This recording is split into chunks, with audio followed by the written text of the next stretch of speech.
Hello! I'm super excited to start, and hopefully you are too. But in order for us to uncover this world of data science and machine learning, we need to understand what we are learning and where we're going to end up, so we have a clear path to success. Now, this course has over 200 HT videos that are broken down into sections. So let's go over the sections so you know what the plan is. First, we start off with a really fun section, Machine Learning 101. What is machine learning? We're going to play around with some fun tools and understand what this whole craze around machine learning is, so that you're able to explain this to your friends, family, and dog. Okay, maybe not the dog. Once we get comfortable with the idea of machine learning, we understand the history and how we got here and how it works on a high level, we then have two paths for you to follow. One is if you don't know Python or have never programmed in your life, well, we're going to teach you some Python so that you're able to follow the rest of the course. The other path is for those who are already familiar with programming and Python and want to just dive straight in. So you can pick Python or we keep going with the course. The next part is about work environment. We want to have a professional setup that you're going to use in real life scenarios. So we're going to introduce you to topics like Jupyter Notebooks, Conda, and virtual environments, so that by the end of the section, you have a professional setup, and when you go into work on your first day on the job, you understand exactly what you need to install on your computer. We then move on to data analysis. How do we analyze this data that we have using libraries like Pandas? Then we learn about a very important library when it comes to data science, and that is NumPy, a fundamental tool for all data scientists. Then we move on to data visualizations. This is going to be really fun because we get to work with libraries like Matplotlib that allows us to make really neat graphs and visuals to describe our data. We then go into the very popular scikit-learn. If you want to get into machine learning, you need to know this library. And scikit-learn allows us to use models and train models and check how accurate our machine learning models are. In that section, we're going to learn a complete workflow for a machine learning project. Then things get interesting. This is when we start working on real life project and actually dive deep into machine learning. We're going to learn about supervised learning, about neural networks, transfer learning, deep learning. We're going to do projects on classification, regression. We're going to build models around time series data.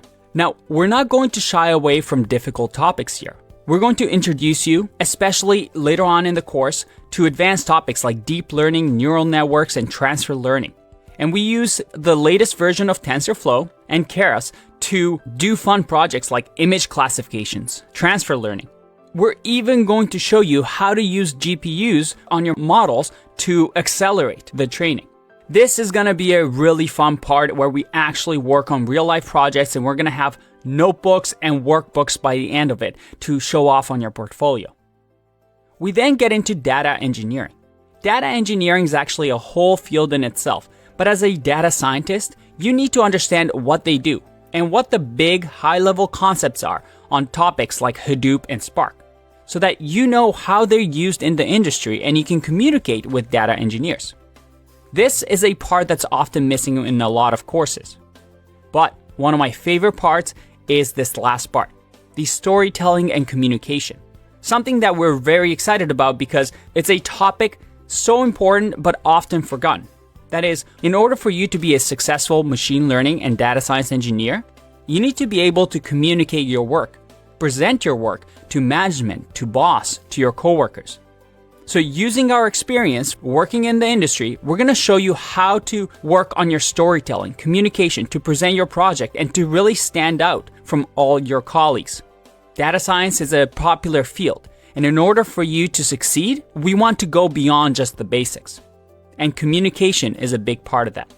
As you can see, we have a lot to cover here, a lot of videos and a lot of exercises. But I promise you, it's going to be a lot of fun. As a matter of fact, we're going to follow a storyline where you get hired at a company and all these tasks are going to be thrown at you by a boss. And we've mimicked these tasks based on our experience working for companies, so that when you land your first job, well, you won't have any surprises, or at least you're used to the work environment. By the end of it all, this is all going to fit in together and make sense from the very beginning of machine learning and data science basics to the very end with building our own projects. We're going to take you from zero to mastery. But you know what? The best part of this course is our online community. We have thousands of developers chatting every day, helping each other out, solving problems together, and just talking about the latest and greatest in programming, data, and the tech world. Now, this is an optional resource for you to use so you can have back and forth conversation with other students and myself and Daniel. The idea is for you to feel like you're part of a classroom and you're not doing this all by yourself. But you know what? Enough talk. I know you're getting excited. I am too. So let's get started. In the next video, it's your first day at work and we're going to start this course. Let's start learning and see why being a data scientist has become one of the most in-demand skills in the world. Let's get started.